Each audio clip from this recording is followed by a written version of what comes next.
ഖുറൈശികൾക്ക് അള്ളാഹുവിൽ വിശ്വാസം ഉണ്ടായിട്ടില്ല എന്നും നമുക്ക് പറയാൻ കഴിയില്ല. പിന്നെ എന്തിനാണ് റസൂലും ഖുറൈശികളും തമ്മിൽ യുദ്ധമുണ്ടായത്? ഒരു വ്യത്യാസം മാത്രം. ലാ ഖാലിഖ ഇല്ലല്ലാഹ് അബൂജഹൽ അംഗീകരിച്ചു. ലാ റബ്ബ ഇല്ലല്ലാഹ് അബൂജഹൽ അംഗീകരിച്ചു. ലാ മാലിക ഇല്ലല്ലാഹ് അബൂജഹൽ അംഗീകരിച്ചു. ലാ മുദബ്ബിറ ഇല്ലല്ലാഹ് അബൂജഹൽ അംഗീകരിച്ചു. ലാ ഇലാഹ ഇല്ലല്ലാഹ് അബൂജഹൽ അംഗീകരിച്ചില്ല. മനസ്സിലായോ? അല്ലാഹു അല്ലാതെ റബ്ബില്ല, അബൂജഹൽ അംഗീകരിച്ചു. അല്ലാഹു അല്ലാതെ സൃഷ്ടാവില്ല, അബൂജഹൽ അംഗീകരിച്ചു. അല്ലാഹു അല്ലാതെ ഈ ലോകം നിയന്ത്രിക്കുന്നവനില്ല, അബൂജഹൽ അംഗീകരിച്ചു. ലാ ഇലാഹ ഇല്ലല്ലാഹ് അല്ലാഹു അല്ലാതെ ആരാധനക്കർഹനില്ല, അബൂജഹൽ അംഗീകരിച്ചില്ല.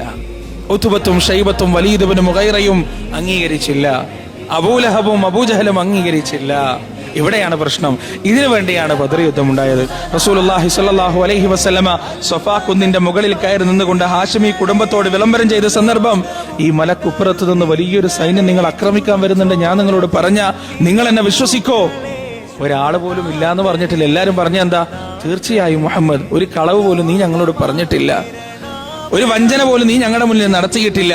ആ റസൂലുള്ളാഹി സ്വല്ലല്ലാഹു അലൈഹി വസല്ലം ലാ ഇലാഹ ഇല്ലല്ലാഹ് പറഞ്ഞ അന്ന് തൊട്ട് അവരുടെ ശത്രുക്കളായി, പ്രവാചകന് ബഹിഷ്കരണമായി, പ്രവാചകന് പീഡനമായി, പ്രവാചകനെ ഒറ്റപ്പെടുത്തി. ശുഅബ് അബൂ താലിബിന്റെ കീഴിൽ 3 കൊല്ലക്കാലം പച്ചവെള്ളവും പുല്ലും മാത്രം കൂടി ചാടുകൾ കാഷ്ടിക്കുന്നത് പോലെ മഹാനായ റസൂൽ കരീം സ്വല്ലല്ലാഹു അലൈഹി വസല്ലമയും സഹാബത്തും കഴിഞ്ഞുകൂടേണ്ട അവസ്ഥ വരെ വന്നു. എന്തുകൊണ്ട്? ലാ ഇലാഹ ഇല്ലല്ലാഹ്.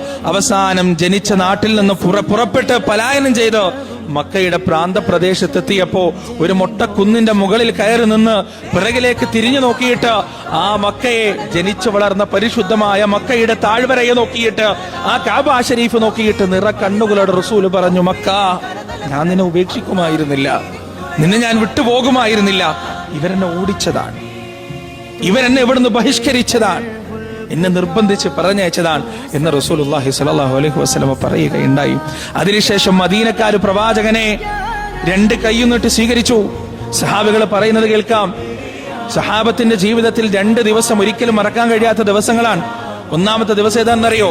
റസൂലുള്ളാഹി സ്വല്ലല്ലാഹു അലൈഹി വസല്ലമയും അബൂബക്കർ സിദ്ദീഖ് റളിയല്ലാഹു അൻഹു അബ്ദുല്ലാഹി ഇബ്നു ഉറൈഖ് തന്ന വഴികാട്ടിയുടെ കൂടെ, അയാൾ കാഫിറാൻ, ഹിന്ദുവാൻ, അയാള് മുശ്രിക്കാൻ, ബഹുദൈവ വിശ്വാസിയാണ്.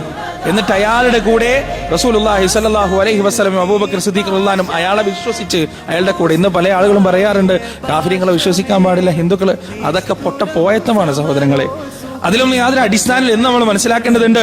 റസൂലുള്ളാഹി സ്വല്ലല്ലാഹു അലൈഹി വസല്ലം മക്കയിൽ നിന്ന് മദീനയിലേക്ക് പലായനം ചെയ്യുമ്പോൾ പ്രവാചകന്റെ സന്തത സഹചാരിയായി, പ്രവാചകന് വഴികാട്ടിക്കൊടുത്ത്, പ്രവാചകന്റെ ആത്മമിത്രമായി റസൂലിന്റെ കൂടെ യാത്ര ചെയ്തത് ഒരു ബഹുദൈവാരാധകനാണ്, ഒരു മുശ്രിക്കാൻ. അതുകൊണ്ട് അത്തരത്തിലുള്ള കോപ്പിലാട്ടികളും നമ്മൾ പറയാൻ പാടില്ല എന്ന് നമ്മൾ മനസ്സിലാക്കണം. മക്കയിൽ നിന്ന് പുറപ്പെട്ട് മദീനയിൽ എത്തുന്നത് വരെ ഓരോ ദിവസവും വലിയ പനക്ക് മുകളിൽ കയറി നിന്നും, കോട്ടകൾക്ക് മുകളിൽ കയറി നിന്നും മുസ്ലിങ്ങൾ ഇങ്ങനെ പ്രവാചകന്റെ വരകം കാത്ത് പ്രതീക്ഷിച്ചു നിൽക്കുകയായിരുന്നു. സുബ്ഹാനല്ലാഹ്. അവസാനം ഒരു ജൂതൻ അയാളുടെ കോട്ട വൃത്തിയാക്കാൻ വേണ്ടി ആ കോട്ടയുടെ മുകളിൽ കയറിയപ്പോ ആ ജൂതൻ കാണുകയാണ് റസൂലുള്ളാഹി സ്വല്ലല്ലാഹു അലൈഹി വസല്ലമയുടെ ഒട്ടകം ദൂരത്ത് ഇങ്ങനെ വരുന്നു. ആ ജൂതൻ അവിടെ നിന്ന് ഉറക്കെ വിളിച്ചു പറഞ്ഞു, ഇതാ നിങ്ങൾ പ്രതീക്ഷിച്ച ആള് വന്നെത്തിയിരിക്കുന്നു, ഇതാ മുഹമ്മദ് വന്നെത്തിയിരിക്കുന്നു. ആ സമയത്ത് ചരിത്രത്തിൽ പ്രസിദ്ധമായ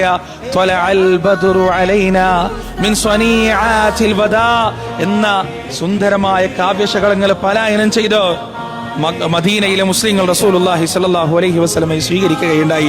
അവിടെ നിന്ന് അങ്ങോട്ട് ഇസ്ലാമിന്റെ ചരിത്രം മാറുകയാണ്. റസൂലുള്ളാഹി സ്വല്ലല്ലാഹു അലൈഹി വസല്ലമ മദീനയിൽ ജീവിതം തുടങ്ങുകയാണ്. സഹോദരങ്ങളെ, പക്ഷേ ഖുറൈശികൾ പ്രവാചകനെ മദീനയിലും ജീവിക്കാൻ അനുവദിച്ചില്ല. കാരണം അവരുടെ ശത്രു ലാ ഇലാഹ ഇല്ലല്ലാഹ് ആയിരുന്നു. അതുകൊണ്ട് ആ ലാ ഇലാഹ ഇല്ലല്ലാഹയെ തകർക്കാൻ അവരാവുന്നതും ശ്രമിച്ചു. ഏതുവരെ? അബൂ സുഫിയാന്റെ നേതൃത്വത്തിൽ വലിയ ഒരു കച്ചവട സംഘം ഷാമിലേക്ക് പുറപ്പെട്ടു. എന്തിനാണെന്നറിയോ? 50,000 സ്വർണ്ണ നാണയത്തിൽ കുറയാത്ത അത്രയും കച്ചവട ചരക്കുള്ള വലിയൊരു യാത്രാ സംഘം ഷാമിലേക്ക് പുറപ്പെട്ടു. ഈ യാത്രയുടെ ലാഭം മുഴുവൻ ഇസ്ലാമിനെയും മുസ്ലിങ്ങളെയും നശിപ്പിക്കുവാൻ വേണ്ടി ഉപയോഗിക്കാൻ. റസൂലുള്ളാഹി സ്വല്ലല്ലാഹു അലൈഹി വസല്ലം ഇത് അറിഞ്ഞു. പ്രവാചകനെയും സഹാബത്തിനെയും കൂട്ടി റസൂൽ പുറപ്പെട്ടു. ഈ പുറപ്പാടിനെയാണ് ചരിത്രത്തിൽ അൽ ഉഷൈറ സംഘടനം എന്നറിയപ്പെടുന്നത്. ഈ അൽ ഉഷൈറ സംഘടനത്തിൽ റസൂലുള്ളാഹി സ്വല്ലല്ലാഹു അലൈഹി വസല്ലമക്ക് അബൂ സുഫിയാനെ കണ്ടുകിട്ടിയില്ല. അയാൾ രക്ഷപ്പെട്ടു കളഞ്ഞു. തിരിച്ച് ഷാമിൽ നിന്ന് മടങ്ങി കച്ചവടം വൻ ലാഭം കൊയ്തുകൊണ്ട് മക്കയിലേക്ക് തിരിച്ചു പോകുമ്പോൾ റസൂലുള്ളാഹി സ്വല്ലല്ലാഹു അലൈഹി വസല്ലം വീണ്ടും പുറപ്പെട്ടു. എന്തിനാണ്? ഈ കച്ചവട സംഘത്തെ തടയാൻ. 45 ആളുകൾ മാത്രം കാവലുള്ള ഈ ചെറിയൊരു കച്ചവട സംഘത്തെ തടയാൻ. എന്താണ് കൂടെയുള്ളത്?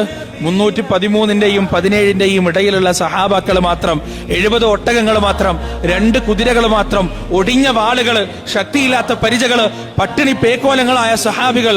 റസൂലുള്ളാഹി സ്വല്ലല്ലാഹു അലൈഹി വസല്ലമ ഈ സജ്ജീകരണങ്ങൾ മാത്രവുമായി തടയാൻ വേണ്ടി പുറപ്പെട്ടു. റസൂലുള്ളാഹി സ്വല്ലല്ലാഹു അലൈഹി വസല്ലമയുടെയും സഹാബത്തിന്റെയും പുറപ്പാടറിഞ്ഞ അബൂ സുഫിയാൻ, ആ കച്ചവട സംഘത്തിന്റെ നേതാവ്, പെട്ടെന്ന് തന്നെ മക്കയിലേക്ക് ഒരാൾ ദൂതനെ അയക്കുകയാണ്. ആ ദൂതന്റെ പേര് ദംദം അൽ ഗിഫാരി എന്നാണ്.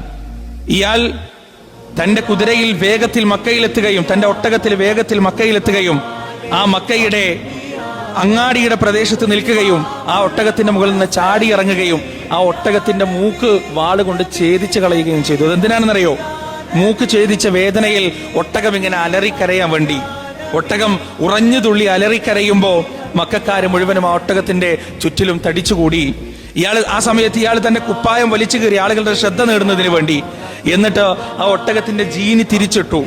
ആളുകൾ മുഴുവൻ ഒത്തുകൂടിയപ്പോ, ഖുറൈശി പ്രമാണിമാരെ മുഴുവനും ഒത്തുകൂടിയപ്പോ ഈ മനുഷ്യൻ പറയാൻ തുടങ്ങി, അബൂ സുഫിയാന്റെ നേതൃത്വത്തിലുള്ള നിങ്ങളുടെ കച്ചവട സംഘം കൊള്ളയടിക്കാൻ, അതിനെ തടയാൻ, ഇസ്ലാമിനെ നശിപ്പിക്കാൻ വേണ്ടി നിങ്ങൾ സ്വരുക്കൂട്ടാൻ പോകുന്ന സമ്പത്ത് മുഴുവൻ നശിപ്പിച്ചു കളയാൻ മുഹമ്മദും അനുയായികളും പുറപ്പെട്ടിരിക്കുന്നു. അതുകൊണ്ട് നിങ്ങൾ എത്രയും പെട്ടെന്ന് സജ്ജരാകുക എന്ന് ദംദം അൽ ഗിഫാരി എന്ന് പറയുന്ന മനുഷ്യൻ സന്ദേശം കൊടുക്കുകയുണ്ടായി. തൽക്ഷണം അബൂജഹലിന്റെ നേതൃത്വത്തിൽ ഒരു വലിയൊരു സൈന്യ സന്നാഹം, 1000-ലധികം 1300-ലധികം കാലാൾപ്പടകളല്ല, 700-ലധികം ഒട്ടകങ്ങളല്ല, 100-ലധികം കുതിരകളല്ല, ഒരു വലിയ സൈന്യ സന്നാഹം തന്നെ റസൂലുള്ളാഹി സ്വല്ലല്ലാഹു അലൈഹി വസല്ലമയെ ലക്ഷ്യമാക്കി പുറപ്പെട്ടു. ആ സമയത്ത് അബൂ സുഫിയാൻ, കുശാഗ്ര ബുദ്ധിക്കാരനായ അബൂ സുഫിയാൻ റസൂലുള്ളാഹി സ്വല്ലല്ലാഹു അലൈഹി വസല്ലമയുടെ കണ്ണ് വെട്ടിച്ച് വീണ്ടും ചെങ്കടലിന്റെ തീരത്തോടെ മദീനയിലേക്ക് രക്ഷപ്പെടുകയുണ്ടായി. അബൂജഹലും പട്ടാളവും ജുഹ്ഫ എന്ന് പറയുന്ന സ്ഥലത്തെത്തിയപ്പോ അബൂ സുഫിയാൻ കത്തയച്ചു, നിങ്ങൾ വരേണ്ടതില്ല, ഞങ്ങൾ രക്ഷപ്പെട്ടിട്ടുണ്ട്, അതുകൊണ്ടൊരു യുദ്ധത്തിന്റെ ആവശ്യമൊന്നുമില്ല എന്ന് സന്ദേശം അയക്കുകയുണ്ടായി. പക്ഷേ അബൂജഹലിന്റെ ധാർഷ്ട്യം ആ സന്ദേശം കൊണ്ട് മടങ്ങിപ്പോകാൻ അയാളെ കൂട്ടാക്കിയില്ല. അയാളുടെ കൂട്ടത്തിലുണ്ടായിരുന്ന 300ഓളം ആളുകൾ തിരിച്ചുപോയി. അബൂജഹലും കൂട്ടരും മുന്നോട്ട് തന്നെ യാത്ര തുടർന്നു. ആ സമയത്ത് ഖുറൈശികൾക്കിടയിലുള്ള ചില പ്രമാണിമാർക്ക് ഒരു പേടി വരാൻ തുടങ്ങി.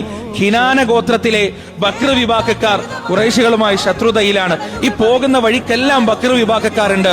അതുകൊണ്ട് അവരുടെ കൂട്ടത്തിൽ നിന്ന് ഒരു ഇടങ്ങേറുണ്ടാകുമോ, ഒരു ശല്യം ഉണ്ടാകുമോ എന്ന് പേടിച്ച് ചില ആളുകൾ പിന്നോട്ടടിക്കാൻ തുടങ്ങിയപ്പോ ആ ബക്ർ വംശത്തിലെ ഒരു നേതാവായ സുറാഖത്ത് ഇബ്നു മാലിക്കിന്റെ രൂപത്തിൽ യഥാർത്ഥ ഇബ്ലീസ് അവരുടെ ഇടയിലേക്ക് കടന്നു വന്നു. എന്നിട്ട് അവരോട് പറഞ്ഞത് പരിശുദ്ധ ഖുർആൻ നമുക്ക് കാണാം.